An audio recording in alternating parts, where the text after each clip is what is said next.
ರಾಜ್ಯದಲ್ಲಿ ಮೊದಲ ಬಾರಿಗೆ ಸಾಂಸ್ಕೃತಿಕ ನಗರಿ ಮೈಸೂರಿನಲ್ಲಿ ಪ್ರೀಪೇಡ್ ಟಾಂಗಾ ವ್ಯವಸ್ಥೆಯನ್ನು ಮಾಡಿಕೊಂಡಿರುವಂತದ್ದು. ಇದರಿಂದಾಗಿ ಪ್ರವಾಸೋದ್ಯಮ ಇಲಾಖೆಗೆ ಅಭಿವೃದ್ಧಿಪಡಿಸುವಂತಹ ನಿಟ್ಟಿನಲ್ಲಿ ಮತ್ತೆ ಪ್ರವಾಸಿಗರಿಗೆ ಅನುಕೂಲವಾಗುವಂತ ನಿಟ್ಟಿನಲ್ಲಿ ನಗರದ 4 ಭಾಗಗಳಲ್ಲಿ ಪ್ರವಾಸೋದ್ಯಮ ಇಲಾಖೆಯಿಂದ ಒಂದು ನಗರ ದರ್ಶನ ಎಂಬ ಯೋಜನೆ ಅಡಿಯಲ್ಲಿ ಈ 4 ಒಂದು ಟಾಂಗಾ ತಂಗುದಾಣವನ್ನ ಮಾಡಿಕೊಂಡಿರುವಂತದ್ದು. ಇಷ್ಟು ದಿನಗಳ ಕಾಲ ಪ್ರೀಪೇಡ್ ಆಟೋ ವ್ಯವಸ್ಥೆ ಇತ್ತು. ಈಗ ಮೈಸೂರು ನಗರವನ್ನ ಅಂದವನ್ನ ನೋಡೋದಕ್ಕೆ ಪ್ರೀಪೇಡ್ ಟಾಂಗಾ ವ್ಯವಸ್ಥೆಯನ್ನ ಮಾಡಿಕೊಂಡಿರುವಂತದ್ದು. ಈಗಾಗಲೇ ಮೈಸೂರು ನಗರದ 4 ಭಾಗಗಳಲ್ಲಿ ನಿಲ್ದಾಣಗಳು ಆರಂಭವಾಗಿರುವಂತದ್ದು. ಈಗ ನೋಡಬಹುದು ಮೈಸೂರು ನಗರದಲ್ಲಿ ಅಭಿವೃದ್ಧಿ ಅಂದ್ರೆ ಪ್ರವಾಸೋದ್ಯಮ ಇಲಾಖೆಯನ್ನ ಅಭಿವೃದ್ಧಿ ಪಡಿಸುವಂತ ನಿಟ್ಟಿನಲ್ಲಿ ಮತ್ತೆ ಸಾಂಸ್ಕೃತಿಕ ಒಂದು ನಗರವಾಗಿರುವಂತಹ ಒಂದು ಸಾಂಸ್ಕೃತಿಕ ರಾಜಧಾನಿ ಮೈಸೂರಿನಲ್ಲಿ ಮೈಸೂರಿನ ಪರಂಪರೆಯನ್ನ ಬಿಂಬಿಸುವಂತಹ ನಿಟ್ಟಿನಲ್ಲಿ ಏನು ಸಾರೋಟ್ಗಳು ಮತ್ತೆ ಟಾಂಗಾ ವ್ಯವಸ್ಥೆ ಇದೆ ಅದನ್ನ ಮತ್ತಷ್ಟು ಬಲಪಡಿಸುವಂತಹ ನಿಟ್ಟಿನಲ್ಲಿ ಪ್ರವಾಸಿಗರಿಗೆ ಅನುಕೂಲವಾಗುವಂತಹ ನಿಟ್ಟಿನಲ್ಲಿ ಒಂದು ಪ್ರವಾಸೋದ್ಯಮ ಇಲಾಖೆ ಒಂದು ಪ್ರೀಪೇಡ್ ಟಾಂಗಾ ವ್ಯವಸ್ಥೆಯನ್ನು ಮಾಡಿಕೊಂಡಿರುವಂತದ್ದು. ಅಂದ್ರೆ ಈಗ ಏನ್ ದೃಶ್ಯಗಳಲ್ಲಿ ನೋಡ್ತಾ ಇದ್ದೀವಿ ಇದು ಸಾಕಷ್ಟು ಅಂದ್ರೆ ಹೊರ ರಾಜ್ಯಗಳಿಂದ ಬರುವಂತಹ ಪ್ರವಾಸಿಗರು ಮೈಸೂರು ನಗರಕ್ಕೆ ಬರ್ತಾರೆ. ಬಂದಂತ ಸಂದರ್ಭದಲ್ಲಿ ಇಷ್ಟು ದಿನಗಳ ಕಾಲ ನಾವು ವಾಹನಗಳಲ್ಲಿ ಓಡಾಡಿದ್ದು ಅಂದ್ರೆ ಮೈಸೂರಿನಲ್ಲಿರುವಂತಹ ಟಾಂಗಾ ವ್ಯವಸ್ಥೆಯಲ್ಲಿ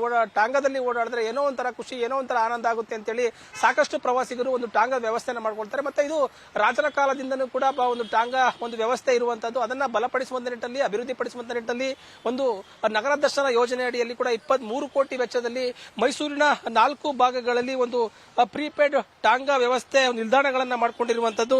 ಮೈಸೂರಿನ ಅರಮನೆಯ ಬಲರಾಮ ಗೇಟ್ ಏನಿದೆ ಮತ್ತೆ ವರಹಸ್ವಾಮಿ ಗೇಟ್, ಮೈಸೂರಿನ ಮೃಗಾಲಯ ಮತ್ತೆ ಜಗನ್ಮೋಹನ ಅರಮನೆ ಮತ್ತೆ ಮೈಸೂರು ನಗರದಲ್ಲಿರುವಂತಹ ಸಬರ್ ಬಸ್ ಸ್ಟ್ಯಾಂಡ್ ಎದುರುಗಡೆ ಒಂದು 4 ಭಾಗಗಳಲ್ಲಿ ಒಂದು ಪ್ರೀಪೇಡ್ ಒಂದು ಟಾಂಗಾ ವ್ಯವಸ್ಥೆಯನ್ನ ನಿಲ್ದಾಣಗಳನ್ನ ಮಾಡಿಕೊಂಡಿರುವಂತದ್ದು. ದಸರಾ ಸಮಯದಲ್ಲಿ ಸಾಕಷ್ಟು ಪ್ರವಾಸಿಗರು ಮೈಸೂರು ನಗರಕ್ಕೆ ಬರ್ತಾರೆ.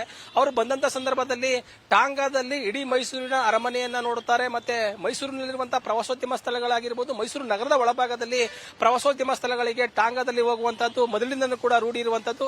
ಹಂಗಾಗಿ ಹೊರ ರಾಜ್ಯಗಳಿಂದ ಬಂದಂತಹ ಪ್ರವಾಸಿಗರು ಟಾಂಗಾದಲ್ಲಿ ಮೈಸೂರು ನಗರವನ್ನ ಸುತ್ತಾಕ್ತಾರೆ. ಮತ್ತೆ ಸಂಜೆ ಆಯ್ತು ಅಂದ್ರೆ ಸಾಕು ಮೈಸೂರು ನಗರದ ಅರಮನೆಗೆ ಏನು ಲೈಟಿಂಗ್ಸ್ ವ್ಯವಸ್ಥೆ ಇರುತ್ತೆ ಅದನ್ನ ಲೈಟಿಂಗ್ಸ್ ನ ನೋಡೋದಕ್ಕೋಸ್ಕರವಾಗಿ ಅರಮನೆ ಸುತ್ತಲೂ ಕೂಡ ಟಾಂಗಾ ವ್ಯವಸ್ಥೆ ಇರುತ್ತೆ. ಅದನ್ನ ಸುತ್ತಲೂ ಕೂಡ ಟಾಂಗಾದಲ್ಲಿ ಒಂದು ನೋಡುವುದು ಒಂದು ಅದ್ಭುತ ಒಂದು ದೃಶ್ಯ ಅಂತಾನೆ ಹೇಳಬಹುದು. ರಾಜರ ಕಾಲದಲ್ಲಿ ಆರಂಭವಾಗಿರುವಂತಹ ಈ ಟಾಂಗಾ ಗಾಡಿಯನ್ನ ಮತ್ತಷ್ಟು ಬಲಪಡಿಸುವಂತಹ ನಿಟ್ಟಿನಲ್ಲಿ ಪ್ರವಾಸೋದ್ಯಮ ಇಲಾಖೆ ಮುಂದಾಗಿರುವಂತದ್ದು. ಇಷ್ಟು ದಿನಗಳ ಕಾಲ ಏನು ಎಲ್ಲಂದರಲ್ಲಿ ಅಂದ್ರೆ ರಸ್ತೆಗಳಲ್ಲಿ ನಿಲ್ದಾಣಗಳಲ್ಲಿ ಟಾಂಗಾಗಳನ್ನ ನಿಲ್ಲಿಸ್ತಾ ಇದ್ರು. ಆದ್ರೆ ಇದಕ್ಕೆ ಪ್ರವಾಸಿಗರಿಗೆ ಗೊಂದಲ ಆಗ್ತಾ ಇತ್ತು. ಅಂದ್ರೆ ದರದಲ್ಲೂ ಕೂಡ ವ್ಯತ್ಯಾಸ ಇರ್ತಾ ಇತ್ತು. ಒಂದು ಟಾಂಗಾಕ್ಕೆ ಮತ್ತೊಂದು ಟಾಂಗಾಕ್ಕೂ ದರಗಳಲ್ಲಿ ವ್ಯತ್ಯಾಸ ಇರ್ತಾ ಇತ್ತು. ಇದನ್ನ ತಪ್ಪಿಸುವಂತ ನಿಟ್ಟಿನಲ್ಲಿ ಪ್ರವಾಸಿಗರಿಗೆ ಒಂದೇ ಜಾಗದಲ್ಲಿ ಟಾಂಗಾಗಳು ಸಿಗುವಂತ ರೀತಿಯಲ್ಲಿ ಒಂದೇ ದರದಲ್ಲಿ ಟಾಂಗಾಗಳು ಸಿಗುವಂತ ರೀತಿಯಲ್ಲಿ ಪ್ರವಾಸೋದ್ಯಮ ಇಲಾಖೆ ಮುಂದಾಗಿರುವಂತದ್ದು. ಇದರಿಂದಾಗಿ ಪ್ರೀಪೇಡ್ ಒಂದು ಟಾಂಗಾ ನಿಲ್ದಾಣವನ್ನ ಮಾಡಿರುವಂತದ್ದು. ಆ ನಿಲ್ದಾಣದಲ್ಲಿ ಎಲ್ಲಾ ಸುಮಾರು ಅಂದ್ರೆ ಮೈಸೂರು ನಗರದಲ್ಲಿರುವಂತಹ 40ಕ್ಕೂ ಹೆಚ್ಚು ಟಾಂಗಾಗಳು ಸಾರೋಟ್ಗಳು ಇರುವಂತದ್ದು. ಅದನ್ನು ನೋಂದಣಿ ಮುಖಾಂತರವಾಗಿ ಇಂತಿಂತ ಜಾಗಗಳಲ್ಲಿ ನೀವು ನೋಂದಣಿ ಮಾಡಿಕೊಂಡ್ರೆ ಅಲ್ಲಿ ನಿಲ್ಲಿಸಬೇಕು. ಮತ್ತೆ ಬರುವಂತಹ ಪ್ರವಾಸಿಗರಿಗೆ ಯಾವುದೇ ರೀತಿ ಗೊಂದಲ ಆಗಬಾರದು, ಮತ್ತೆ ಟಾಂಗಾದಲ್ಲಿರುವಂತಹ ಮಾಲೀಕರಿಗೂ ಕೂಡ ತೊಂದರೆ ಆಗಬಾರದು ಎಂಬ ನಿಟ್ಟಿನಲ್ಲಿ ಎಲ್ಲಾ ರೀತಿಯ ವ್ಯವಸ್ಥೆಗಳನ್ನ ಕೂಡ ಒಂದು ಪ್ರವಾಸೋದ್ಯಮ ಇಲಾಖೆ ಮಾಡಿಕೊಂಡಿರುವಂತದ್ದು.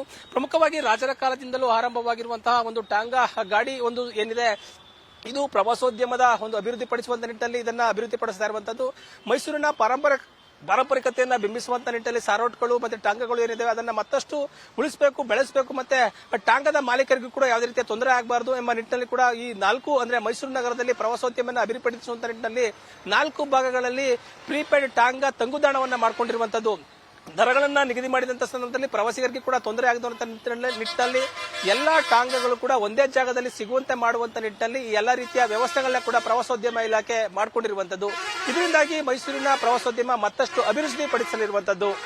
ಕ್ಯಾಮರಾ ಪರ್ಸನ್ ಹರೀಶ್ ಜೊತೆ ಪ್ರೇಮ್, ಮೈಸೂರು.